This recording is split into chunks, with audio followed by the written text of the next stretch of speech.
بسم الله الرحمن الرحيم. ماهر عبد الفتاح، أمين التثقيف والتدريب حزب الجبهة الديمقراطية.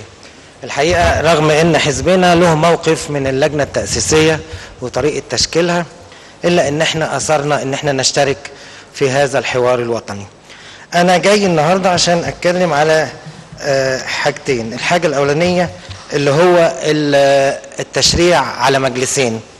التشريع على مجلسين في بلادنا احنا في امس الحاجة اليه، على اساس انه هو هيحمي مصر من فوضى تشريعية محتملة لو انفرد مجلس واحد بالتشريع، وده على اساس ان ممكن حزب معين او تيار معين يستحوذ على الاغلبية فيتلاعب بالتشريعات.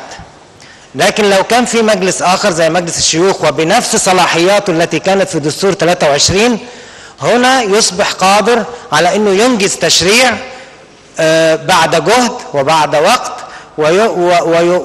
ويكون تشريع نقي اكبر ما يكون من انه يؤثر او يتأثر باغلبية ما. طبعا احنا هنعاني في المجالس الاولى ان ربما يأتي في المجلسين اغلبية لتيار واحد، لكن على المدى البعيد لابد ان يتغير هذا، وسيتعود الناخب على أنه يختار في المجلس النيابي أغلبية يغايرها في مجلس الشيوخ بأغلبية من تيار آخر، فيصبح التشريع هنا، يصبح المجلسين في صراع على أنهم ينتجوا تشريع بناء يصلح لكل التيارات، لا ينفرد به تشريع واحد. التشريع على مجلسين طبعا معمول به في دول قديمة جدا في الديمقراطية، لكن أنا لاحظت أن بعض الأصوات بتنادي بتحجيم مجلس الشيوخ في الدستور الجديد على أساس أنه تكون قدرته على التشريع محدودة. وده الحقيقة احنا في حزبنا بننادي أنه ده يكون أن التشريع، أن مجلس الشيوخ يكون له نفس صلاحيات التشريع الموجودة لمجلس النواب، وده قد يكون عبء في إنتاج التشريعات ويؤخرها، لكن تأخير التشريعات هو أفضل من إنجازها في وقت قصير.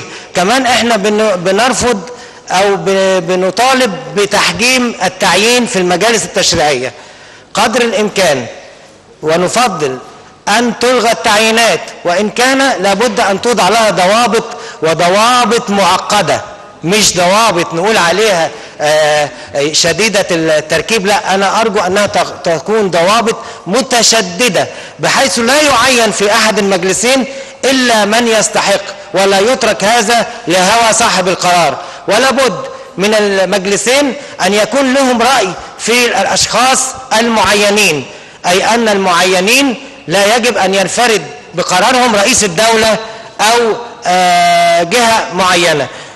في عجالة برضه أنا كان عندي كلام في التشريع على مجلسين كتير، لكن بالنسبة لقانون الانتخاب احنا الحقيقة بحسب الإعلان الدستوري ان انتخابات مجلس الشعب هتعقد بعد 60 يوم من موافقة الشعب على الدستور ان وافق الشعب، وده بيخلينا هنتعرض لان احنا نضطر ننجز قانون انتخابات بواسطة رئيس الدولة، ورئيس الدولة هنا هيبقى قراره مجروح بالنسبة للقانون اللي هيصدره، لانه هو بينتمي الى تيار معين.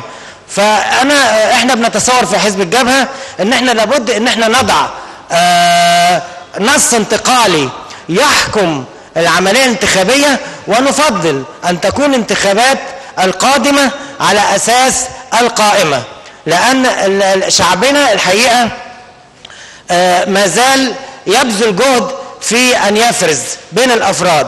كمان الافراد الانتخابات الفردية بتتأثر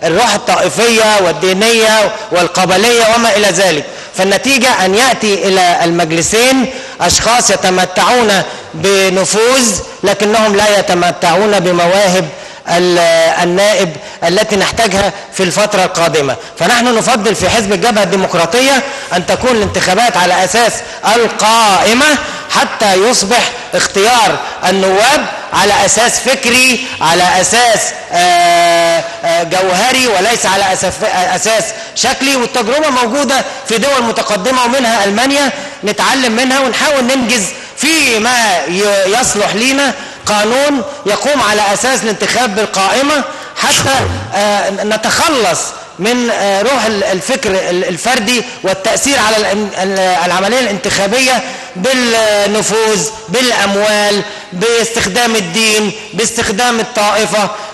فإحنا بنتمنى أن احنا يكون في نص انتقالي ينظم العملية الانتخابية دون اللجوء إلى قانون يصدر من رئيس الدولة الذي ينتمي إلى تيار معين. شكرا جزيلا.